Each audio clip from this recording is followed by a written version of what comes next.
नमस्कार, आप देख रहे हैं राष्ट्र की बात में हूं मानक गुप्ता। देश को नया चीफ इलेक्शन कमिश्नर यानी मुख्य चुनाव आयुक्त मिल गया है। राजीव कुमार जी आज रिटायर हो गए और उनके रिटायर होते ही अब नए सीईसी चीफ इलेक्शन कमिश्नर आ गए हैं। नाम है ज्ञानेश कुमार।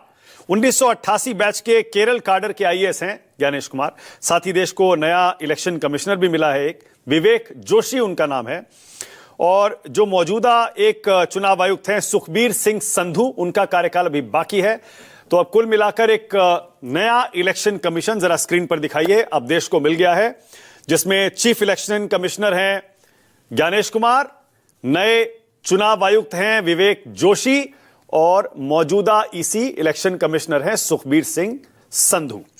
अब नया चुनाव आयोग तो बन गया है, लेकिन चुनाव आयोग पर जो विवाद चले आ रहे हैं वो थमने का नाम नहीं ले रहे। अब नए कानून के तहत पहली बार जब नए सीईसी और एक नए ईसी चुने गए हैं, यह मामला फौरन विवादों में घिर गया है। कैसे राहुल गांधी ने सवाल उठाया भी बताता हूं आपको, लेकिन उससे पहले जरा जान लीजिए ज्ञानेश कुमार जी कौन है। ज्ञानेश कुमार 1988 बैच के केरल काडर के आईएएस हैं, जैसा मैंने बताया। SC/ST डेवलपमेंट कॉर्पोरेशन में मैनेजिंग डायरेक्टर रह चुके हैं। होम मिनिस्ट्री में एडिशनल सेक्रेटरी रह चुके हैं। संसदीय कार्य मंत्रालय में काम कर चुके हैं। यूपीए सरकार में रक्षा मंत्रालय में भी वो काम कर चुके हैं। अच्छा खासा अनुभव ज्ञानेश कुमार का है और सबसे सीनियर थे, इसीलिए अब ज्ञानेश कुमार मुख्य चुनाव आयुक्त बन गए हैं। लेकिन राहुल गांधी ने फौरन इस अपॉइंटमेंट पर, इस नियुक्ति पर सवाल खड़े कर दिए। अपना डिसेंट नोट, असहमति पत्र बाकायदा अपनी उस मीटिंग में भी रखा जिस मीटिंग में, पैनल की मीटिंग में यह चयन हुआ था, और साथ ही सोशल मीडिया पर वो चिट्ठी भी जारी कर दी। राहुल गांधी कह रहे हैं चीफ इलेक्शन कमिश्नर के लिए आधी रात को निर्णय लेना अपमानजनक है, असभ्य है। जिस कमेटी ने यह सीईसी का चयन किया है उसकी संरचना और उसकी प्रक्रिया को हमने सुप्रीम कोर्ट में ऑलरेडी चुनौती दे रखी है। अब 48 घंटे में सुप्रीम कोर्ट इस मामले में सुनवाई भी करने वाला है। 48 घंटे क्या सरकार रुक नहीं सकती थी नए चीफ इलेक्शन कमिश्नर को चुनने के लिए? कमेटी की मीटिंग अभी बुलाना क्यों जरूरी था? लेकिन फिर भी सरकार ने मीटिंग बुलाई। मैंने उस बैठक में जाकर अपना डिसेंट नोट यानी असहमति नोट दे दिया है। सुप्रीम कोर्ट का पहले आदेश आया था कि जो कमेटी इलेक्शन कमिश्नर्स को, चीफ इलेक्शन कमिश्नर को चुनेगी, उसमें चीफ जस्टिस ऑफ इंडिया शामिल होंगे, मुख्य न्यायाधीश। लेकिन सरकार ने कानून लाकर चीफ जस्टिस को उस पैनल से बाहर कर दिया, गैर कानूनी कृत्य किया। अब सरकार के उस कदम को, उस कानून को सुप्रीम कोर्ट में चुनौती पहले ही दी जा चुकी है। वो मामला कोर्ट में लंबित है। कांग्रेस कह रही है 19 तारीख को तो सुनवाई होने वाली है, ऐसे में सरकार रुक क्यों नहीं सकती थी? राहुल गांधी कहते हैं नेता प्रतिपक्ष के तौर पर यह मेरी जिम्मेदारी है कि मैं इस गैर कानूनी काम को रोकूं, इसका विरोध करूं। अब कांग्रेस पार्टी क्या सवाल पूछ रही है नए मुख्य चुनाव आयुक्त की नियुक्ति पर? कांग्रेस कह रही है सीईसी पर मोदी सरकार ने जो कमेटी में फेरबदल किया, चीफ जस्टिस को बाहर करके अपने एक मंत्री को उसमें शामिल किया, इस फैसले को सुप्रीम कोर्ट में पहले ही चुनौती दी जा चुकी है और उसमें सुनवाई होने वाली है। ऐसे में इस मीटिंग को रद्द कर दिया जाना चाहिए था, इस कमेटी की मीटिंग को। अब कांग्रेस यह भी कह रही है कि नए कानून में बहुत सारी संवैधानिक और कानूनी समस्याएं हैं। सरकार ने सुप्रीम कोर्ट के बिल्कुल उलट काम किया, विरोध में काम किया, सुप्रीम कोर्ट के फैसले के खिलाफ काम किया। इस फैसले की आत्मा, उद्देश्य को बिना समझे यह कानून लाया गया था। मोदी सरकार को अहंकार छोड़कर अब यह मांग मान लेनी चाहिए कि चीफ जस्टिस को उस पैनल में दोबारा से शामिल किया जाना चाहिए, वो कमेटी जो मुख्य चुनाव आयुक्त का और चुनाव आयुक्तों का चयन करती है। तो क्या है यह मसला, जरा आपको याद भी दिला दूं, वैसे आपको याद होगा। दरअसल 2 मार्च 2023, लगभग 2 साल पहले, सुप्रीम कोर्ट ने एक फैसले में कहा था कि सीईसी यानी चीफ इलेक्शन कमिश्नर्स और इलेक्शन कमिश्नर्स का चयन करने वाली समिति में चीफ जस्टिस को शामिल किया जाना चाहिए। चीफ जस्टिस हो, प्रधानमंत्री हो और नेता प्रतिपक्ष हो, ये 3 लोग मिलकर ही चुनाव आयुक्तों का और मुख्य चुनाव आयुक्त का चयन करें। लेकिन सरकार ने सुप्रीम कोर्ट के उस फैसले से असहमति जताते हुए उसी साल दिसंबर में 23 में नया कानून लाकर चुनाव आयुक्तों को चुनने वाली कमेटी से सीजेआई को, चीफ जस्टिस को बाहर कर दिया और अपने एक मंत्री को, जिसको भी प्रधानमंत्री चाहें, उसको उसमें शामिल कर दिया। तब से यह मसला चला आ रहा है। अब पहली बार इस नए कानून के तहत चीफ इलेक्शन कमिश्नर का चयन हुआ है। अब कांग्रेस पार्टी कह रही है कि भाई सीजेआई को शामिल करो। बीजेपी कहती है यूपीए के समय जब आप इलेक्शन कमिश्नर और चीफ इलेक्शन कमिश्नर चुनते थे तब कौन से सीजेआई थे, कौन सी कमेटी थी? कम से कम हम नेता प्रतिपक्ष को तो इस कमेटी में शामिल कर रहे हैं। बात भी सही है। दरअसल पहले चीफ इलेक्शन कमिश्नर्स और इलेक्शन कमिश्नर्स की नियुक्ति पूरी तरह से केंद्र सरकार के हाथ में होती थी। सचिव स्तर के अधिकारियों की एक सूची सरकार तैयार करती थी, उसमें से शॉर्टलिस्टिंग भी सरकारी करती थी और उसके बाद 3 नामों को चुनकर प्रधानमंत्री के पास भेजा जाता था। उसके बाद 3 नामों में से एक को चुन लिया जाता था और उसे चीफ इलेक्शन कमिश्नर बना दिया जाता था। लेकिन कांग्रेस पार्टी कह रही नहीं, अब चीफ जस्टिस का उस कमेटी में होना जरूरी है। राष्ट्र की बात में इसीलिए अब आज का सवाल आपकी स्क्रीन पर आ रहा है। आज का मेरा पहला सवाल यही है, क्या राहुल गांधी ने नए कानून के तहत बने पहले ही सीईसी को फंसा दिया? क्योंकि सुप्रीम कोर्ट में सुनवाई भी होनी है, राहुल गांधी डिसेंट नोट दे रहे हैं। और दूसरा, चीफ जस्टिस के बगैर इलेक्शन कमिश्नर को क्यों चुनना चाहती है सरकार? आज राष्ट्र की बात में मेरे साथ बीजेपी से सैयद जफर इस्लाम, कांग्रेस की तरफ से महिमा सिंह, मेरे साथ आशुतोष हैं, वरिष्ठ पत्रकार हैं, और मेरे साथ के मनन साहब जुड़ गए हैं, सुप्रीम कोर्ट के जाने माने वकील हैं। आप सभी का स्वागत। आशुतोष, आपसे शुरू करते हैं आज। आशुतोष, बात तो सही है ना बीजेपी की? भाई बरसों बरस, दशकों तक इलेक्शन कमिश्नर्स और चीफ इलेक्शन कमिश्नर्स का चयन यूं ही तो होता है, सरकार अपने हिसाब से चुन लेती थी। कौन सी विपक्ष की मांग मानती थी? कौन से चीफ जस्टिस या सुप्रीम कोर्ट से पूछा जाता था? तो अब फिर अगर इस सरकार ने वो कर दिया, बल्कि नेता प्रतिपक्ष भी उस कमेटी में शामिल है, तो गलत क्या है आशुतोष? देखिए मानक, जहां तक बीजेपी का ये तर्क है, ये तर्क अपने आप में बहुत बेतुका है। बेतुका इसलिए है क्योंकि संविधान में बदलाव होते हैं और समय के हिसाब से चीजें बदलती हैं। अगर ये बात तब कही जाती जब सुप्रीम कोर्ट का फैसला नहीं आता तो मैं मान लेता उनकी बात को, क्योंकि चाहे वो किसी की भी सरकार रही हो, एक जमाना था जब चीफ इलेक्शन कमिश्नर का अपॉइंटमेंट लॉ मिनिस्ट्री की तरफ से होता था और वो नाम फॉरवर्ड करते थे, प्रेसिडेंट उसको नोटिफाई करता था।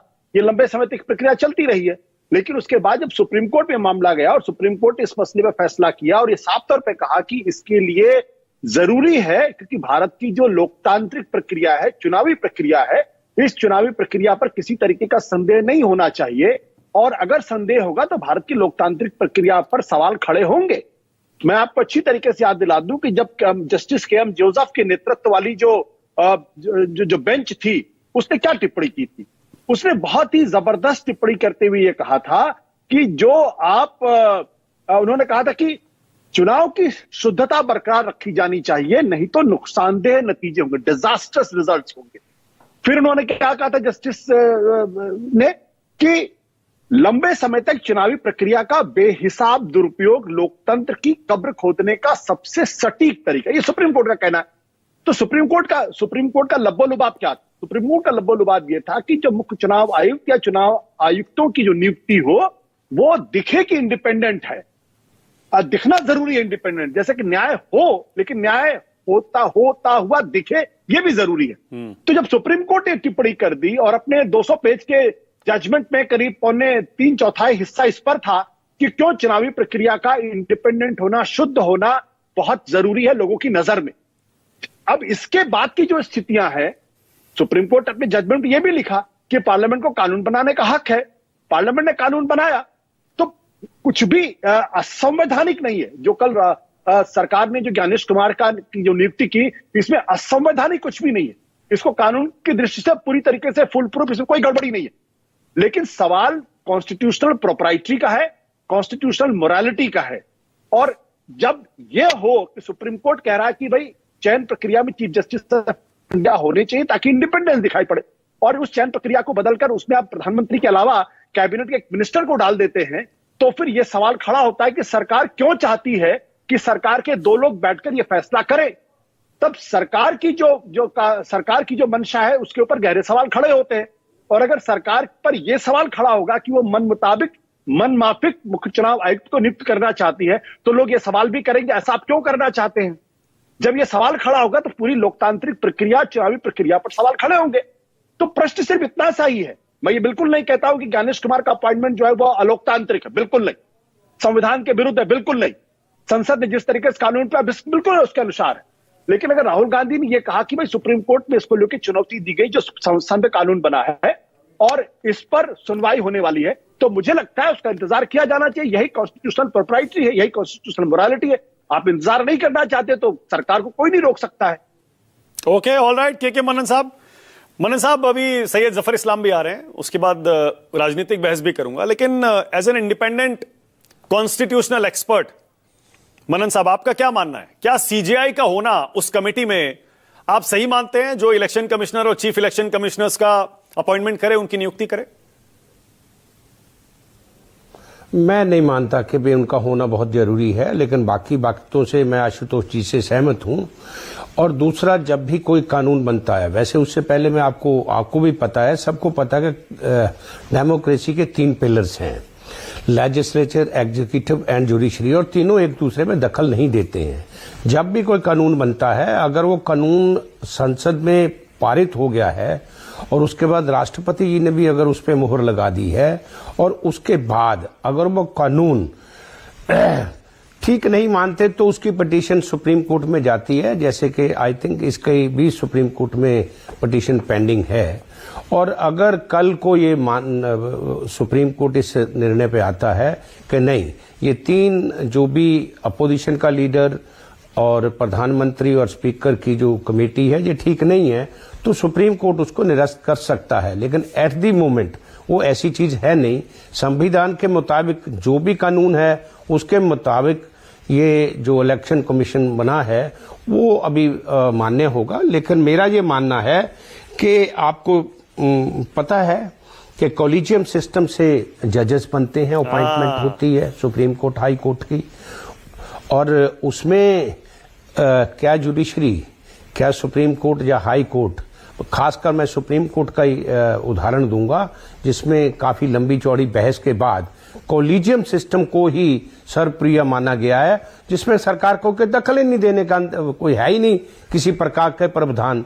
तो मेरा मानना यह है कि अगर सीजीआई अगर इसमें लाए जाएं इस कमेटी में, कोई जरूरी नहीं है, उनका दखल होना ही क्यों चाहिए। मेरा मानना अब ये है, अब उन्होंने खुद इनवाइट किया है इस चीज को, तो अब उसका मैं मानता हूं कि अगर गवर्नमेंट ने ऐसा कानून बनाया है तो उसमें मैं कोई त्रुटि नहीं मानता। ठीक है, आपने बिल्कुल आपने फैक्चुअल एक बात तो कही मनन साहब, बिल्कुल सही है। और ये सवाल लगातार उठते आ रहे हैं कि NJAC, national judicial appointments commission, जब सरकारों ने बनाया, जिसमें कांग्रेस की सरकारें भी थी, बीजेपी की सरकारें भी थी, तब सुप्रीम कोर्ट ने निरस्त किया उस कानून को और उसने कहा कि हम जजों की नियुक्ति में कोई भी हस्तक्षेप कार्यपालिका का बिल्कुल बर्दाश्त ही नहीं करेंगे, चाहे सरकार हो या संसद हो, हम इंडिपेंडेंटली करेंगे। बिल्कुल सही है।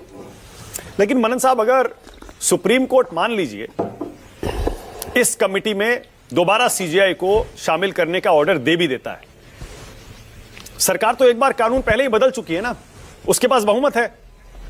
अगर सरकार सहमत नहीं है मनन साहब, तो फिर से सुप्रीम कोर्ट के फैसले को बदल सकती है संसद में नया कानून लाकर।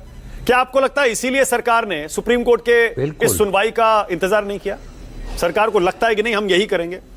नहीं, ऐसा नहीं है कि जब तक ऑनरेबल सुप्रीम कोर्ट फैसला नहीं देगा तो एक पद खाली रखा जाएगा तब तक। अब चुनाव होने हैं, बाई इलेक्शंस होने होंगे, या मेरा ख्याल है 1-2 स्टेट्स के इलेक्शंस बड़े नियर फ्यूचर में आ रहे हैं, तो कोई पद खाली रखा जाएगा जब तक ऑनरेबल सुप्रीम कोर्ट ये सुनेगा नहीं या कोई जजमेंट पास नहीं करेगा। सुप्रीम कोर्ट अगर इतनी बात है तो ऑनरेबल सुप्रीम कोर्ट के आगे जिसने भी ये पिटीशन लगाई है, खुद प्रतिपक्ष के जो नेता है, वो अर्ली हियरिंग की पिटीशन क्यों नहीं लगा देते? पहले लगा देनी चाहिए थी। ये हुई एंड क्राई कब हुई है? ये मेरे ख्याल 2-4 दिन पहले ही हुई है। उसे उनको बहुत देर पहले इस बात का के लिए दरवाजा खटखटाना चाहिए था ऑनरेबल सुप्रीम कोर्ट का। हाँ, आशुतोष, कोई लंबी चौड़ी बात नहीं है इसमें। आशुतोष, क्या बोल रहे थे? देखिए, इसमें दो चीजें हैं। मुझे लगता है जब हम कोलिजियम सिस्टम के बारे में बातचीत करते हैं तो हमारे ख्याल से सारे इश्यूज को कंफ्यूज करते हैं। प्राइम मिनिस्टर को पूरा अधिकार है अपनी कैबिनेट को चुनने का, क्या उसमें जुडिशियरी इंटरफियर करती है? क्या संसद को पूरा अधिकार है कि वो स्पीकर किसको चुने किसको न चुने? क्या उसमें कोई जुडिशियरी किसमें इंटरफियर करती है? क्या तो अगर जुडिशियरी अपने जजेस की नियुक्ति करती है उसमें गलत क्या है? या तो फिर ये तय हो जाए कि जुडिशियरी जो है वो एग्जीक्यूटिव को नियुक्त करेगी, एग्जीक्यूटिव जो है जुडिशियरी को नियुक्त करेगी, संसद जो है वो दोनों को नियुक्त करेगी। ये कंफ्यूज करने वाली स्थिति है। दूसरी बात, इसमें सवाल मैंने कहा कि इसमें कॉन्स्टिट्यूशनल इलीगैलिटी कुछ भी नहीं है। सीधी सी बात यह है कि अगर सुप्रीम कोर्ट में सुनवाई है तो फिर क्या इसका इंतजार नहीं किया जा सकता है? क्या वो भी 2-3 दिन की बात है, कोई 3 महीने 4 महीने की बात नहीं। अच्छा आशुतोष, मैं आपसे डायरेक्टली पूछता हूं, मैं आपसे सीधा सवाल पूछता हूं। क्या आपको आशुतोष ये लगता है कि पिछले 10 साल में संवैधानिक संस्थाओं का हनन हुआ है, उनकी ताकतें छीनी गई हैं, उनका सरकारीकरण हुआ है, उन पर दबाव रहता है, इसलिए क्या आपको लगता है जरूरी है कि उसमें सीजेआई का शामिल किया जाना अब जरूरी हो गया, जो कि कांग्रेस की सरकारों के समय जरूरी नहीं था? नहीं, मैंने कहा कि कॉन्स्टिट्यूशन एक लिविंग ऑर्गेनिज्म की तरीके से होता है, वो जैसे जैसे समाज बदलता जाता है इसीलिए उसमें अमेंडमेंट की बात की गई। अन्यथा अमेंडमेंट की बात नहीं की जाती, फिर वो सेक्रेट डॉक्यूमेंट हो जाता है, फिर आप उसको टच नहीं कर, वो एक आसमानी किताब हो जाए, तो आसमानी किताब नहीं है। तो दूसरा प्रश्न इस बात को लेकर यह है कि जो पिछले साल गंभीर आरोप चुनाव आयोग के ऊपर लगे, खासतौर पर राजीव कुमार के रहते और उनके पर गंभीर आरोप लगे हुए हैं। आप किसी भी विपक्ष के नेता से आज की तारीख में बातचीत कर लीजिए। अभी पिछले दिनों सीएसडीएस का सर्वे आया जिसने कहा कि 50% से ज्यादा लोग आज चुनाव आयोग की जो निष्पक्षता है उस पर सवाल खड़े कर रहे हैं। प्रश्न यहां पे ना तो राजीव कुमार का है, ना प्रश्न किसी मुख्य चुनाव आयुक्त का है। प्रश्न इस बात का एक संस्था का है, एक संस्था जो भारत के अंदर लोकतंत्र को चलाती है और चुनाव कराती है। अगर उसकी इंटीग्रिटी पर सवाल खड़े होते हैं तो फिर ये इंश्योर करना जरूरी है कि उसकी इंटीग्रिटी पर सवाल ना खड़े हों। सुप्रीम कोर्ट ने सिर्फ इतनी सी बात कही है कि जो इलेक्शन चुनाव आयोग है वो इंडिपेंडेंट होने चाहिए, उसकी न्यूट्रलिटी पर किसी को शक नहीं होना चाहिए। मैं नहीं कहता हूं चीफ जस्टिस ऑफ इंडिया को रखिए, हटा दिए चीफ जस्टिस ऑफ इंडिया को, आप एक तीसरा व्यक्ति को रखिए जो एमिनेंट सिटीजन हो इस देश का और जिसकी इंटीग्रिटी डाउटफुल ना हो, आप उनको रख दीजिए। आपने तो अपने ही कैबिनेट के एक आदमी को रख दिया, तो क्या मैसेज जाएगा? मैसेज तो यही जाएगा ना कि सरकार जो है वो hell bent to elect somebody जिसको वो चाहती है। ओके जफर इस्लाम तो खड़े होंगे। ओके जफर भाई, क्यों आप अड़े हुए हैं इस बात पर कि नहीं हम ही चुनेंगे और सीजेआई को उस कमेटी में नहीं शामिल होने देंगे, क्यों? आपको याद है 2009 में किस तरह से नवीन चावला जी को बनाया गया था? यही कांग्रेस के राहुल गांधी उस वक्त भी थे पार्लियामेंट में, कोई आवाज उठाई थी? जबकि उनके बारे में कहा गया था, गोपाल स्वामी साहब ने लिखा था उस वक्त के प्रेसिडेंट को कि प्रतिभा पाटिल जी को कि आप इनको हटाइए, ये गलत काम कर रहे हैं, ये इंफॉर्मेशन लीक करते हैं कांग्रेस को। तब भी नजरअंदाज किया गया। और क्या किया गया? जब वो कमिश्नर, इलेक्शन कमिश्नर थे, तब उनके खिलाफ ऐसी बातें हुई थी इसलिए कि बीच मीटिंग में उठकर बार बार चले जाते थे वॉशरूम के बहाने और इंफॉर्मेशन शेयर करते थे। तो क्या हुआ उसके बाद? कुछ नहीं हुआ और उनको क्या बना दिया गया? Chief election commissioner. क्यों भाई? ये सब जानते हुए उस पर क्या आंखों में पट्टी बंधी थी कि एक चीफ इलेक्शन कमिश्नर अपने कलीग के बारे में कह रहा प्रेसिडेंट से इन्हें फौरन हटाया जाए, ये इंफॉर्मेशन जो है लीक करते हैं। उसके बावजूद सोनिया गांधी के हस्तक्षेप से वो बन गए इलेक्शन कमिश्नर। क्यों? Just before the election chief election commissioner क्यों बन गए? इसलिए कि उनको इलेक्शन जीतने का और इलेक्शन को चीफ इलेक्शन सीईसी का गलत इस्तेमाल करना, तो वो उनके आदमी थे। आपको ये जानकारी होनी चाहिए। वीएस संपत कैसे बने भाई? वीएस संपत के बारे में कहा गया कि भाई वीएस संपत जी को नहीं बनाना है, लेकिन तो भी बना दिया गया। किससे पूछा था? कोई लीडर ऑफ ऑपोजिशन को बुलाया था? किसी से पूछा था आपने? किसी के, जबकि उस वक्त अडवाणी जी ने बहुत कुछ रिक्वेस्ट किया कि सबके सहमति से बनना चाहिए। क्या उस बात का नजरअंदाज नहीं किया गया? आज जब लीडर ऑफ ऑपोजिशन है, उस वक्त तो कोई नहीं रहता था। यह कानूनी सही है। आप हर वक्त आप चले जाइए सुप्रीम कोर्ट लेके कोई भी कानून के खिलाफ, तो क्या कानून जो बना हुआ उसको इग्नोर कर दिया जाएगा? सुप्रीम कोर्ट में हेयरिंग है, सुप्रीम कोर्ट में हेयरिंग होती रही, कल को बाद में डेट चल जाएगा। तो क्या 18 तारीख को रिटायर कर रहा है तो सीसी नहीं होना चाहिए? इसलिए कि परसों सुप्रीम कोर्ट पे, क्या आपको मालूम है सुप्रीम कोर्ट पे क्या आएगा फैसला? क्या डेट टल नहीं सकता है? आगे की डेट नहीं दी जा सकती है? अरे कैसी बात है भाई, कानूनन सही जो है पार्लियामेंट में कानून बना हुआ है और कानून के हिसाब से सब हो रहा है, फिर क्या दिक्कत है आपको? जफर भाई जब आप नजरअंदाज करते थे। नहीं एक सेकंड जी, कानून बना बिल्कुल ठीक है और आप सही कह रहे हैं। मैंने खुद कहा कांग्रेस के जमाने में भी ऐसे ही चुने जाते थे चुनाव आयुक्त और मुख्य चुनाव आयुक्त। लेकिन क्या सिर्फ यही तर्क है आपका कि हम भी चुनेंगे क्योंकि वो भी चुनते थे? जफर भाई सुनिए ना, बुनियादी सवाल पूछ रहा हूं। नहीं, बहुत बुनियादी सवाल पूछ रहा हूं। पहले आप सही कीजिए अपने आप को। इसीलिए मुख्य चुनाव आयुक्त और चुनाव आयुक्त चुनना चाहते हैं क्योंकि कांग्रेस की सरकारें चुनती आई? आपको नहीं लगता अब समय आ गया है कि चुनाव आयोग की निष्पक्षता लोगों की आंखों में भी बने, उसकी क्रेडिबिलिटी बढ़े, इसलिए सीजीआई आ जाए? तो क्या दिक्कत है? एक मिनट मैं पूछ रहा हूं कि आप पहले अपने आप को करेक्ट कीजिए। कांग्रेस की तरह नहीं, कांग्रेस में तो कोई था ही नहीं जिसको ऑपोजिशन को कभी उसकी सहमति लेते थे, ऑपोजिशन को कभी बुलाते थे या उनका व्यू पॉइंट लिया जाता था। तो ये तो पहले आप अपने करेक्ट कीजिए। उसके बाद देखिए उस वक्त जितने भी चीफ इलेक्शन कमिश्नर है या तो कांग्रेस ज्वाइन किया या उनको पद्म भूषण मिला, पद्मश्री मिला, पद्म विभूषण मिला। ये भाई नवाजा क्यों गया? क्यों इन सब पुरस्कारित किया गया उनको? अरे जफर भाई उस डिबेट में मत जाइए। बहुत सारे ऐसे इलेक्शन कमिश्नर और सीईसी रहे हैं जिनको बीजेपी ने भी इनाम दिया है, पुरस्कृत किया है। प्लीज उस डिबेट में नहीं जाएंगे ना। मैं तो दूसरी बात कह रहा हूं जफर भाई, और बहुत बुनियादी बात कह रहा हूं। मैं तो सिर्फ इतना कह रहा हूं कि हम कानून, अरे रुकिए ना एक मिनट जफर भाई, एक मिनट। आपने अभी कहा आपने नेता प्रतिपक्ष को शामिल किया, कांग्रेस के जमाने में नहीं होता था। बिल्कुल सही कह रहे हैं आप, लेकिन यह सिर्फ फॉर्मेलिटी है। मान लीजिए ना, जब 2 मंत्री आपके होंगे तो नेता प्रतिपक्ष कुछ भी कहे उसकी नहीं चलेगी। 2-1 से हमेशा फैसला सरकार के पक्ष में ही होगा। सिर्फ फॉर्मेलिटी है ये।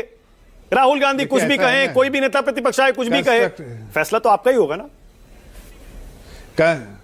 नहीं, कंस्ट्रक्टिव अप्रोच हो तो बहुत कुछ होता है। डिस्ट्रक्टिव अप्रोच हो, माइंडसेट ही डिस्ट्रक्टिव हो कि पहले से इसके खिलाफ जाना है तो कुछ नहीं। भाई आप एक रिस्पॉन्सिबल ऑपोजिशन लीडर बनिए। आप डिस्टेबलाइज करने वाले ऑपोजिशन लीडर का काम नहीं कि हर चीज में जो है नेगेटिव अप्रोच रखना है। आपका तो अप्रोच ही नेगेटिव रहता है।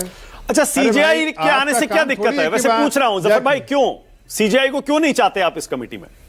देखिए, नहीं सीजीआई आए नहीं आए उससे कोई फर्क नहीं पड़ता है। अभी कानून जो देश का है उसके हिसाब से हो रहा है। कल को अगर कानून ऐसा हो जाए सीजीआई तो भी कोई दिक्कत नहीं है। नहीं अरे आपने बदला है कानून, आपने बदला है भाई। सीजीआई को हटा के आपने अपना एक मंत्री उस कमेटी में डाला है। अमित शाह जी हैं उसमें। मैं पूछ रहा हूं क्यों सीजीआई को हटाना चाह रहे हैं आप? मुझे मालूम, जो जोसेफ साहब का जो रूलिंग आया था उसमें यही लिखा था कि जब तक जो है कानून नहीं बन जाए, कानून नहीं बनेगा। कानून बन गया है तो जोसेफ साहब की रूलिंग उसको इररिलेवेंट है, अब उसका कोई रेलेवेंस नहीं रहा। अरे वो तो इसी उम्मीद में होंगे ना कि कानून आप बनाएंगे और अरे सुनिए ना, जो सुप्रीम कोर्ट का फैसला है उसकी आत्मा समझिए ना। 324 सब सेक्शन 2 पढ़ लीजिए। अरे नहीं जफर भाई, उस ऑर्डर में साफ साफ लिखा है, उसकी आत्मा समझिए कि चीफ जस्टिस को शामिल किया जाए। जब तक नया कानून ना बने तब तक यह कमेटी चुने, और नया कानून जब आएगा उम्मीद यही होगी कि उसमें भी आप सीजीआई को रखेंगे। लेकिन आपने नहीं रखा, आपने बदल दिया। देखिए, कानून तो सदन में पास होता है, कोर्ट में नहीं, या किसी के दफ्तर में नहीं पास होता है। चाहे प्रधानमंत्री हो चाहे प्रेसिडेंट ऑफ इंडिया हो, कानून तो पास होता है सदन में ना। सदन में सबको वोटिंग राइट्स होता है, वोटिंग भी देते हैं जिसके, और जो नहीं चाहता वो वोट करे। लेकिन अगर सर्वसहमति से पास हो गया है तो फिर क्या उसमें आपको दुश्वारी है? अरे आप जवाब ही नहीं दे रहे। मैं एक बार और कोशिश कर रहा हूं, आप जवाब नहीं दे रहे। मैं कह रहा हूं चीफ जस्टिस को उस कमेटी में आप क्यों नहीं चाह रहे? कुछ तो बुनियादी तो आप अपना स्टैंड बताइए ना, क्यों, वाई? अरे भाई, मैं तो कह रहा हूं कि देखिए, चीफ जस्टिस हो या प्रेसिडेंट ऑफ इंडिया हो या कोई भी हो, अगर कानूनी तौर से उसकी मौजूदगी होनी चाहिए तो रहेंगी, हमें कोई दिक्कत नहीं। लेकिन आज का कानून के हिसाब से नहीं है, और हमने नहीं उस कानून को हमने जो पारित किया है उसमें सीजीआई का प्रावधान नहीं था। जो पारित किया गया है सदन द्वारा उसमें सीजीआई का कोई प्रावधान नहीं है। ठीक है, ओके। अब महिमा मुझे ये बताइए, आप क्यों अड़े हुए हैं कि चीफ जस्टिस उस कमेटी में होने ही चाहिए जो चुनाव आयुक्तों और मुख्य चुनाव आयुक्त का चयन करे, अपॉइंटमेंट करे? क्यों? सीजेआई के आने से आपको लगता है कि ये पूरी तरह से इंडिपेंडेंट हो जाएगी प्रक्रिया? जय हिंद। मानक 23 मिनट से बड़े धैर्य से सुन रही हूं और आशा करती हूं कि मुझे बिना हस्तक्षेप के आप एक फेयर अपॉर्चुनिटी देंगे बात रखने की। आपने पूछा कि हम क्यों चाहते हैं, इस बात पर आऊं उससे पहले आज पूरा देश ये देख रहा है कि ये रात की खुराफात वाली सरकार है। ये सरकार जो है अंधेरा होते ही रात की खुराफात शुरू कर देती है। दुनिया भर में सरकारें जो हैं सूरज उगने के साथ उगती हैं, लोगों के साथ विचार विमर्श करती हैं, संवाद करती हैं और तब जाके सरकारें चलती हैं, एक लॉ एंड ऑर्डर बनता है देश के अंदर। लेकिन ये रात की खुराफात वाली सरकार के जो शीर्ष पर बैठे हुए हम सबके प्रधानमंत्री हैं कि दुर्भाग्यपूर्ण है, कभी तो आके 8 बजे नोटबंदी कर देते हैं, कभी 8 बजे आके लॉकडाउन कर देते हैं और नेता प्रतिपक्ष का डिसेंट आने के बाद आधी रात को आनन फानन में मुख्य चुनाव आयुक्त की घोषणा कर देते हैं। तो ये रात की खुराफात हमारी समझ से बाहर है, पूरे देश की समझ से बाहर है, क्योंकि ये समझ नहीं आ रहा। ये जो क्रोनोलॉजी है ना मानक, इस क्रोनोलॉजी को समझने की जरूरत है। भाजपा को क्रोनोलॉजी समझाने का बड़ा शौक है, लेकिन इनसे पूछा जाना चाहिए कि ये बताएं कि पहले जो ये कानून नहीं था, फिर इस कानून को लेकर के सर्वोच्च न्यायालय ने घोषणा की या निर्देश दिया कि इस तरीके से इसके अंदर आप समिति का गठन करें, और जैसा पहले आशुतोष जी बता चुके हैं कि उसके अंदर एक लंबा चौड़ा विस्तृत विवेचना उसके अंदर है कि किस प्रकार से संविधान को हमें उसमें पढ़ना चाहिए। संविधान में निहित बाबा साहब द्वारा जो उनकी दृष्टि थी उसको देखना चाहिए और जो हमारे फाउंडिंग फोर फादर्स थे उनके विजन को देखना चाहिए और तब जाकर के इस फैसले पर पहुंचना चाहिए। लेकिन इस सरकार ने तो न सर्वोच्च न्यायालय का मान रखा, न जनता का मान रखा, न संवैधानिक मूल्यों का मान रखा। और क्यों रखते? क्योंकि इनको तो संविधान से सदैव समस्या रही है। ये संविधान को बदल देना चाहते थे, 400 पार हो नहीं सका। ये असंवैधानिक चुनावी बॉन्ड भी ले आए इस देश के अंदर किसी भी तरीके से सत्ता पर काबिज रहने के लिए। लेकिन आज आप ये देखिए कि सर्वोच्च न्यायालय ने जब ये घोषणा कर दी, ये निर्देश दे दिया कि आप इसके अंदर इसकी फेयरनेस, निष्पक्षता, पारदर्शिता, स्वाधीनता, इन मूल्यों को सुनिश्चित करें इस समिति के अंदर। उसके बाद सरकार ने क्या किया? नूरा कुश्ती के निर्देश दे दिए। जो ये नया कानून बनाया गया, सीईसी एंड ईसीज का जो 2023 में नया कानून आया, वो सीधे सीधे क्या कहता है मानक? वो सीधे ये कहता है कि आपके जो चुनाव आयुक्त के जो निर्देश होंगे, वो चुनाव आयुक्त की जो नियुक्ति होगी वो सरकार के 2 नुमाइंदे बैठेंगे और प्रतिपक्ष का 1 नुमाइंदा बैठेगा और वो नियुक्ति हो जाएगी। अब आप इसमें बताइए कि निष्पक्षता, स्वाधीनता, पारदर्शिता कहीं दिखती है क्या? हम तो सरकार से सीधे सीधे ये पूछ रहे हैं। आपने पूछा मुझसे थोड़ी देर पहले मानक कि हम क्यों चाहते हैं कि इसमें सीजेआई ही हो, और उसी के साथ एक और पहलू को रख देते हैं। थोड़ी देर पहले आपके पैनल पर बैठे हुए माननीय अधिवक्ता महोदय जब बोल रहे थे तो उन्होंने ये कहा कि भाई जब जजों की नियुक्ति के अंदर सरकार का हस्तक्षेप नहीं होता तो सरकार के अंदर फिर जजों का हस्तक्षेप क्यों हो? मैं इस बात से बिल्कुल इत्तेफाक नहीं रखती। बहुत सीनियर जजेस ऐसे थे जिनकी सर्वोच्च न्यायालय में नियुक्ति होनी थी, इस सरकार ने नहीं चाहा। नामों में नहीं जाना चाहूंगी, लेकिन गूगल कर लें, पढ़ लें, ऐसे बहुत सारे जजेस, बहुत सीनियर जजेस नहीं चाहा इस सरकार ने, क्योंकि इस सरकार के विरुद्ध काम किया था उन्होंने, तो नहीं हुई उनकी नियुक्ति, नहीं पहुंचे वो सर्वोच्च न्यायालय। बहुत अच्छे, बहुत काबिल जजेस। तो इसलिए सरकार का पूरा हस्तक्षेप है। ये बिल्कुल गलत होगा कहना कि उनका हस्तक्षेप नहीं है। मैं खुद सर्वोच्च न्यायालय में प्रैक्टिस करती हूं, इसलिए ये बात बता सकती हूं। और जितना जो है वो सर्वविदित है वो भी सीजेआई को क्यों चाहती हैं आप? मानक हम नहीं चाहते मानक, मैं इसी बात पर आ रही हूं। एक मिनट, ये हमारे चाहने की बात नहीं है मानक। जब कोई कानून नहीं था, देखिए पहले बात हुई कि हमारे दौर में कैसे नियुक्तियां होती थी। हमारे दौर में जैसे भी नियुक्तियां होती थी, अगर हम चाहते, अगर कांग्रेस भाजपा की आज जैसे काम कर रही है वैसे काम करती, तो ये 2 सांसद वाली पार्टी आज 400 पार का ख्वाब न देख पाती। हम एक के बाद एक केंद्रीय चुनाव न हारते। हम उस दौर में भी, जिस दौर की हम पर तोहमत आज लगती है मानक, एक मिनट जरा धैर्य से आप मेरी बात सुनिएगा। 2014 में हम चाहते तो हम अगर हमारा नियंत्रण होता जैसे आज भाजपा का नियंत्रण है, तो आप क्या समझते हैं हमें कोई सत्ता से हटा सकता था? आपातकाल के ऊपर बार बार सवाल उठते हैं और मैं उसके पहलुओं में नहीं जाऊंगी, लेकिन उसके बावजूद इंदिरा गांधी मैं चुनाव जवाब हारी दूंगा थी कि इधर। नहीं हारी थी, ये निष्पक्षता, निरपेक्षता, पारदर्शिता और स्वाधीनता को सुनिश्चित करती हैं ये सारी बातें। तो हमारा तो इस सरकार से यही सवाल है, इनको संविधान से इतनी प्रॉब्लम क्यों है? इनको बाबा साहब के अच्छा, मूल्यों ओके, से ऑलराइट, प्रॉब्लम महिमा, एक क्यों सेकंड, है? एक सेकंड, जस्ट इनको सर्वोच्च न्यायालय की ओके, अवमानना जस्ट फॉर क्यों करनी है क्लैरिटी, बार-बार? Okay, just for clarity underline कर दूं, आप ये कहना चाह रही हैं कि आपके जमाने में जैसे नियुक्तियां होती थी ईसी और सीईसी की, वो जैसे भी होती थी, लेकिन अब जब सुप्रीम कोर्ट ने आदेश दे दिया कि सीजीआई को शामिल करो, आप इसीलिए मांग कर रहे हैं कि सीजीआई का शामिल होना जरूरी है, वरना आप नहीं करते। बिल्कुल, वरना आप नहीं करते। बिल्कुल। और ये बताएं कि ये जिस जो इन्होंने कॉम्पोजिशन बनाया है इस कमेटी का, इसमें निष्पक्षता कैसे सुनिश्चित होती है? ये बताएं कि जब एक ही पक्ष के दो लोग बैठे हैं, 2:1 है, आप निष्पक्षता, पारदर्शिता, स्वाधीनता कैसे सुनिश्चित करेंगे? नहीं, पर वो कैसे यही तो कह रहे हैं कि कम से कम हमने और नेता प्रतिपक्ष को तो बैठा लिया, आपने तो कहां बैठाया? किसी से पूछते नहीं थे। एहसान किया, नेता प्रतिपक्ष ने डिसेंट ये- नोट दिया, लेकिन इन्होंने उस डिसेंट नोट का मर्दन कर दिया।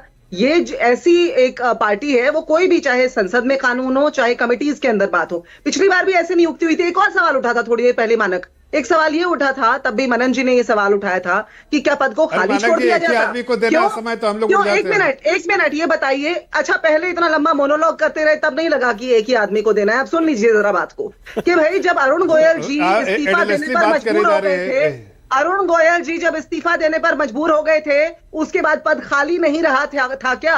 मनन जी भी बता दें इस बात का उत्तर, और भाजपा के ओके, पहले जफर भाई आप जवाब दीजिए, उसके बाद मनन साहब के पास जाओ। कंपेल किया गया, बोलिए जफर भाई, बोलिए। पर वो वक्त देखिए, याद मैं है। तो देखिए, आज कांग्रेस की प्रवक्ता ये कहना चाह रही हैं कि उनके समय जो है धांधली होया करती थी, इलेक्शन में भी धांधली होती थी। और जो अभी नवीन चावला जी के बारे में हम कह रहे थे कि 2005 में सोची समझी राजनीति के तौर पर उनको इलेक्शन कमिश्नर बनाया गया, और बाद में 65 साल की उम्र हो, आयु उनकी हो, उस वक्त तक वो रहें, इसलिए चीफ इलेक्शन कमिश्नर बनाया गया। ये सब इनके राज अपने खोल रहे हैं, और इसलिए चीफ जस्टिस सुप्रीम कोर्ट को इस पे कहीं ना कहीं एक अपना ओपिनियन लेकर आना पड़ा, और इसके लिए सुप्रीम कोर्ट ने कहा कि भाई चीफ जस्टिस को रखा जाए। लेकिन उस वक्त कोई कानून नहीं था। अब देश का कानून पास हो गया है, आप कानून को जो है इग्नोर करना चाहती है। संसद के पास किए हुए, पारित किए हुए कानून के पिटिशन के ऊपर। नहीं, एक मिनट सुनिए। नहीं, आप लोग के टाइम में ऐसा होता था, आप अभी भी कह रही थी 2014 में हम चाहते, अरे भाई जनता ने उखाड़ के फेंका, सीएसी कुछ नहीं कर सकता है। जनता का अगर जनता नहीं चाहेगी, नहीं, जनता अगर नहीं चाहेगी तो कोई इलेक्शन जीत नहीं सकता। जफर भाई, ओके, जफर भाई, एक सवाल और आप लोग थोड़ी सी क्लैरिटी आ जाएगी। जफर इस्लाम, एक सवाल आपके लिए भी, अगर मान लीजिए सुप्रीम कोर्ट ने, क्योंकि वहां मामला पेंडिंग है, सुनवाई चल रही है, अगर सुप्रीम कोर्ट ने मान लीजिए इस कमेटी को रद्द कर दिया और कहा कि नहीं, इसमें सीजीआई को शामिल करो, क्या आप उसे स्वीकार करेंगे या फिर से संसद में कानून लाकर उस फैसले को बदलेंगे? भाई, संसद कानून लाता है। अब संसद के कानून को तो आप, संसद जब आएगा कानून, ऐसा कुछ हुआ तो कानून आएगा, उस पर कानून क्या पारित किया जाता है संसद द्वारा, उस पर स्पेकुलेशन तो आज हम ना कर सकते हैं ना आप कर सकते हैं। वो तो संसद के का ये है ना कि भाई उसमें क्या कानून पास होता है। फ्लोर ऑफ द पार्लियामेंट में कुछ भी पास हो सकता है और उसको वो कानून बन जाता है। ठीक है, बिल में कुछ भी आए, लेकिन अगर जो बिल पास होगा, अगर उसमें मॉडिफिकेशन है तो मॉडिफिकेशन के साथ होगा। वो हम और आप कुछ नहीं कर सकते। लेकिन इतना जरूर कहूंगा, एक चीज खाली कहूंगा कांग्रेस के प्रवक्ता को, कि आपने आज अपनी पोल खोली कि आप लोग गलत इस्तेमाल करते थे सीईसी का, लेकिन जनता ने आपको उखाड़ के फेंक दिया। आपने 2014 में भी कोशिश की थी, नहीं 2024 में भी, 14 में भी कोशिश कर रहे थे, जनता ने उखाड़ के फेंक दिया। ये जनता की, ये डेमोक्रेसी है, जनता की ताकत रहती है, सीएसी की कोई ताकत नहीं है। सीएसी तो सिर्फ प्रोसेस फॉलोअर है, प्रोसेस को मैनेज लेकिन आपको आपके अपने किस तरह से आपने 2009 का जीता था इलेक्शन। मानक, मुझे उत्तर देने दीजिएगा। अभी एक सेकंड देता हूं, एक सेकंड जरा मनन साहब को सुन ले। मनन साहब, आपने महिमा को सुना, वो खुद सुप्रीम कोर्ट में प्रैक्टिस करती हैं, खुद जानती हैं, कानूनी पहलू भी जानती हैं। वो कह रही हैं कि भैया सरकार भी तो रोक देती है जजों की अपॉइंटमेंट, आईबी की रिपोर्ट का हवाला देकर। बैठ जाती है उस पर, वापस भेज देती है कॉलेजियम को सिफारिशें। ऐसे में हस्तक्षेप का सरकार का तो है जजों की नियुक्ति में, तो ऐसे में अगर सीईसी की अपॉइंटमेंट में सीजेआई आ जाए तो क्या दिक्कत है? कॉलेजियम से पहले भी ये होता रहा है, महिमा जी को पता है कितने जजेस को रोका गया है। एचआर खन्ना जी को भूल रही हैं आई थिंक ये, और मैं कितने सुपर सेशन के इनके मैटर बता सकता हूं, लेकिन मैं इस विषय में जाना नहीं चाहता चूंकि विषय आपका दूसरा फिर है। ये ना कहें कि हस्तक्षेप नहीं सहमत हूं होता। कई चीजों में बिल्कुल नहीं होता, आपके कहने से होगा सारा कुछ, नहीं होता। दूसरे को बोलने का मौका ही नहीं दे रही हैं आप। जब आपने बोलना था आप कह रही थी मेरे को नहीं बोलने देना किसी को, कोई नहीं बोल रहा, मुझे अपनी बात रखने दो, आपको पूरा अधिकार है, कॉन्ट्राडिक्ट कर सकती हैं आप। मेरा मानना यह है मानिक जी, देखिए अगर सुप्रीम कोर्ट में ये मामला लंबित है, सुप्रीम कोर्ट कल को ये फैसला ले लेता है कि ये कमेटी उचित नहीं है, कमेटी इस तरह बननी चाहिए, इवन जो प्रेजेंट इन्होंने बनाया भी है मुख्य चुनाव आयुक्त, उसको भी रद्द कर सकते हैं उनकी। सुप्रीम कोर्ट के पास आपको पता कितनी पावर्स है, सुप्रीम कोर्ट का फैसला अंतिम फैसला होता है, सरकार को मानना होता है। लेकिन कल अगर सुप्रीम कोर्ट भी इस पे मोहर लगा देते फिर क्या होगा? फिर तो सरकार का फैसला अंतिम फैसला हो जाएगा। लेकिन ये सारी बातों को मैं जैसे कह रहा था कि ह्यू एंड क्राई क्या लास्ट मोमेंट पर ही करनी है। आप 10 दिन पहले लगा लेते, आपको पता कि कौन किस समय वो आयुक्त रिटायर हो रही हैं, उससे 10 दिन 5 दिन पहले अर्जेंट पिटीशन लगाकर, और सुप्रीम कोर्ट में महिमा जी हैं यही लगा लेती, सुप्रीम कोर्ट सुन लेते मैटर को, कह देते कि 10 दिन 5 दिन नई नियुक्ति ना की जाए, तो कोई बड़ी बात नहीं है, ये रोज होता है सुप्रीम कोर्ट में। अच्छा मनन कोई साहब, नई बात नहीं है ये। तो मेरा मानना ये है कि हाँ मनन साहब एक बुनियादी सवाल पूछ रहा हूं आपसे, बहुत ही बुनियादी सवाल है भाई। कहा यह जाता है ना कि लोकतंत्र के 3 स्तंभ हैं, तीनों की अपनी अपनी ताकत, अपनी अपनी जिम्मेदारियां भी हैं। कानून बनाने की ताकत क्या सुप्रीम कोर्ट को होनी चाहिए? सुप्रीम कोर्ट तो भैया ये तय करता है ना आमतौर पर कि क्या सही है क्या गलत है, लेकिन सुप्रीम कोर्ट बहुत से कानून बनाता आया है जिसे जुडिशियल ओवररीच, हम लोग इस पर बरसों से बहस कर रहे हैं। आपको लगता है सुप्रीम कोर्ट को कानून बनाने का अधिकार भी होना चाहिए क्या, या सिर्फ संसद का है वो अधिकार? बिल्कुल है ही नहीं, ये प्रावधान ही नहीं है। ये डेमोक्रेसी का एक, आपको जैसे मैंने शुरू में बताया है, लेजिस्लेचर, एग्जीक्यूटिव और जुडिशरी के तीनों स्तंभ के अपने अपने अधिकार है, एक दूसरे में इंटरफेरेंस नहीं है।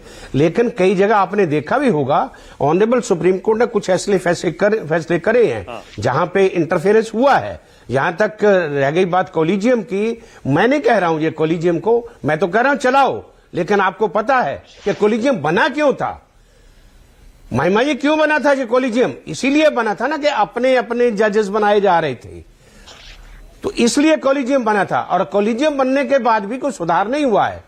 कल को ऐसे ऐसे जजेस, मैं आपको ऐसी सूची बता सकता हूं कि ऐसे ऐसे लॉयर्स जिनका 100% सुप्रीम कोर्ट या हाई कोर्ट जाने चाहिए थे, एलिवेशन होना चाहिए था, नहीं हुआ है, कॉलेजियम के बावजूद नहीं हुआ है।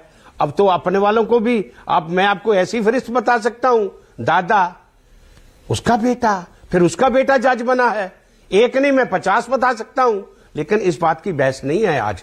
जिस दिन कॉलेजियम पे बात करेंगे फिर उस विषय पे मंथन करूंगा मैं आपके साथ। महिमा जी को भी बुलाना उस दिन कि मैं बताऊंगा इनको, मेरे पास पूरी लिस्ट है कॉलेजियम जिससे बना। अच्छा महिमा जी कुछ दिखा रही है मनन साहब, कितने एग्जाम्पल दिए, देखिए क्या दिखा रही है किसान का बेटा, एक मिडिल, बताइए। हाँ महिमा बोली क्या दिखा रही है? देखिए मानक, ये 23 मार्च 2023 की खबर है, हिंदुस्तान टाइम्स की, सर्च कर सकते हैं। सुप्रीम कोर्ट कॉलेजियम सरकार से कह रहा है डोंट ओवरलुक और withhold names recommended for appointment as जजेस। एक सीनियर मोस्ट जज थे, उस धर्म से थे जिस धर्म का ये सरकार विरोध करती है, और 2 साल लंबित रही उनकी अपॉइंट नहीं होने दिया उन्हें। मैं आपके शो पर नाम नहीं लूंगी, लेकिन ये सारी बातें सर्वविदित हैं। जो लोग सरकार के साथ खड़े होना चाहते हैं शौक से खड़े रहें। लेकिन मैं आपको जो क्रोनोलॉजी समझा रही थी मानक, वो ये है कि पंजाब हरियाणा हाई कोर्ट ने दिसंबर के महीने में ये बोला कि जो महमूद प्राचा हैं वो जो सूचना मांग रहे हैं उन्हें दे दी जाए हरियाणा चुनाव के संबंधित। लेकिन 2 हफ्ते के अंदर 6 हफ्ते का समय मिला था, 2 हफ्ते के अंदर अंदर नियमों का संशोधन कर डाला अच्छा, चुनाव ओके, आयोग ऑलराइट। मैं एक सवाल और पूछता उसके हूं। बाद एक आज सवाल की और तारीख पूछता में हूं। देखिए ओके। कि राहुल एक गांधी बुनियादी ने- सवाल और एक चीज ये भी पांच दिखा सेकंड दीजिए। और राहुल गांधी जी ने जैसे ही डिसेंट मानव नोट जी, दिया, मानव जी, रात की इसको भी जरा खुरापात शुरू हो दिखाइए। गई। अच्छा, हाँ जफर भाई इसको बोलिए जल्दी, दिखाइए। क्या दिखा रहे हैं? ये भी दिखा दीजिए इनको जरा सा। ये फैसला जब किया गया था, ये भी हिंदुस्तान टाइम्स की रिपोर्ट दिखा है, तो मैं भी हिंदुस्तान टाइम्स की रिपोर्ट दिखा रहा हूं। क्या लिखा है दिखा इसमें? दीजिए।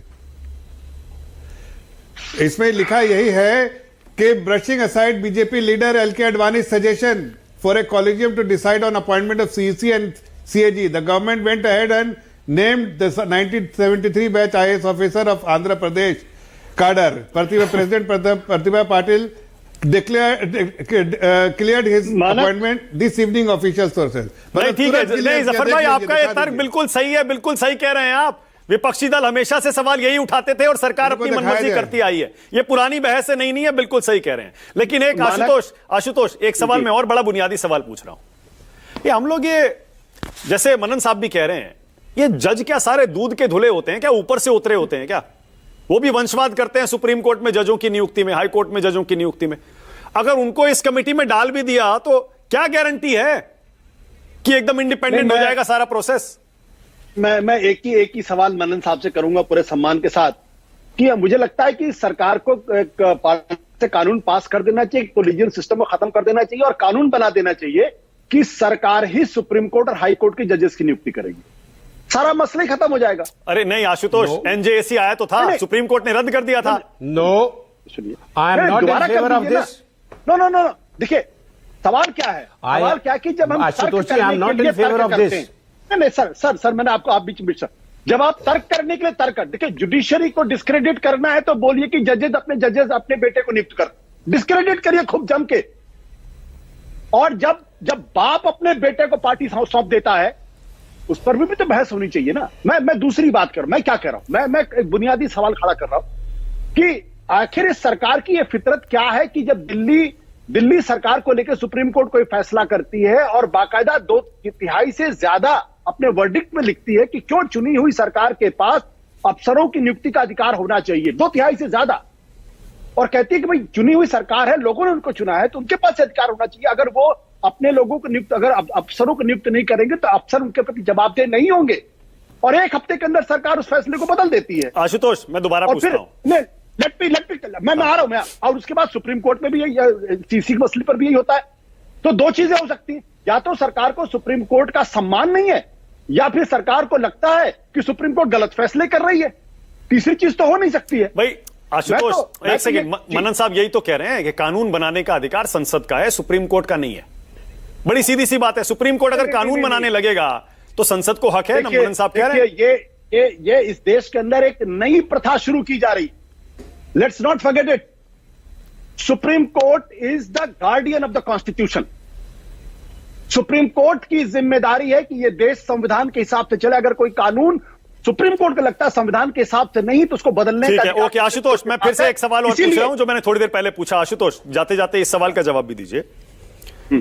हमारे यहां तो जजों को भी कहां बख्शा गया है राजनीति में पिछले 10-12 साल में, खास तौर से जज भी, सुप्रीम कोर्ट के चीफ जस्टिस तक। और इस पर सवाल बहस भी हुई है, रिटायर होने के बाद कोई राज्यसभा चला गया, कोई पद पा गया, कोई पद पा गया। ऐसे में सीजेआई के आने के बाद भी क्या गारंटी है कि ये जो प्रक्रिया है इसको ट्रांसपेरेंट और इंडिपेंडेंट मान लिया जाएगा? सवाल तो इस पर तब भी उठाए जा सकते हैं। मान लिया आप, मैं इस बात से पूरी तरीके से सहमत हूं। इसीलिए तो सिस्टम्स बनाए जाते हैं ना, इसीलिए सिस्टम में लगातार परिष्कार करने की जरूरत होती ना। अभी जफर साहब नवीन चावला का जिक्र कर रहे थे, हमने आपने सबसे ज्यादा नवीन चावला के अपॉइंटमेंट का विरोध किया था, आपको तो अच्छी तरीके से याद होगा। बिल्कुल और सही। ये वो जमाना था जब सरकार की तरफ से कोई दखल नहीं होता था, कि किसी पत्रकार की नियुक्ति पर दखल हो जाया करता था। नवीन ओके, मेरे पास टाइम खत्म हो गया। ऑल राइट, इतनी दिलचस्प बहस हो रही थी, मेरा बस चलता तो और आधा घंटा बात करते, लेकिन आज राष्ट्र की बात में आने के लिए बहुत बहुत धन्यवाद आप सबका। अलग अलग सबके रुख हैं, फैसला आप भी करिए क्योंकि सुप्रीम कोर्ट में भी सुनवाई चल रही है। क्या इलेक्शन कमिश्नर्स और चीफ इलेक्शन कमिश्नर्स चुनने वाली कमेटी में चीफ जस्टिस को होना चाहिए? आप भी तय कर सकते हैं। छोटा सा ब्रेक ले रहा हूं, खबरें जारी है। राष्ट्र की बात